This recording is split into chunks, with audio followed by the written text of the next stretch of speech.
Hi, Assalamualaikum. So my name is Muhammad Hazim Azarudin from DLM4A, and today I'm going to talk about the summary for import and export.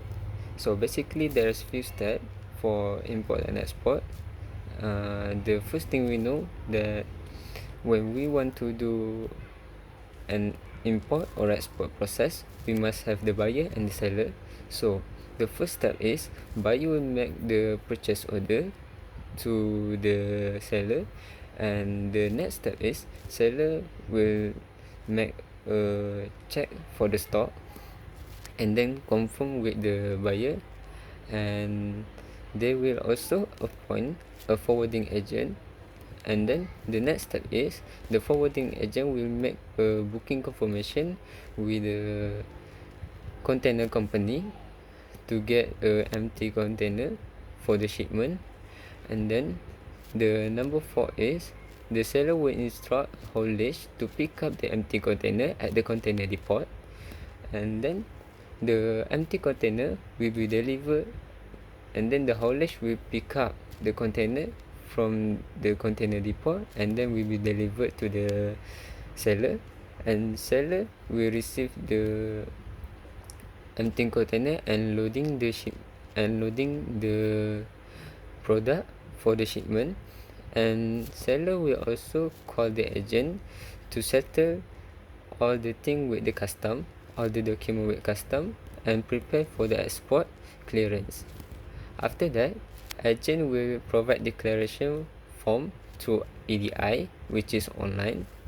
So after that, the seller will get the approval by the custom, and if they get the approval by the custom, they can go to the next process, which is agent will notify seller for customer approval, and the custom seal container, which is the seal container are given by the container company, and then the courier will provide the bill of lading confirmation.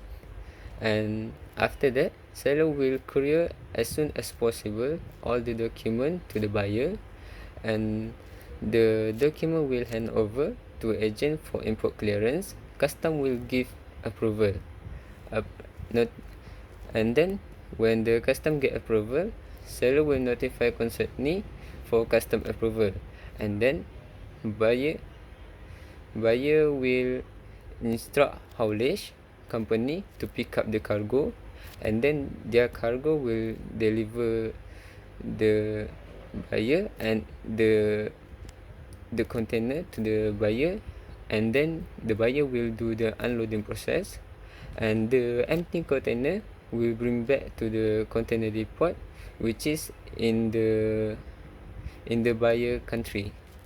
So basically, in my opinion, when some country doing the import,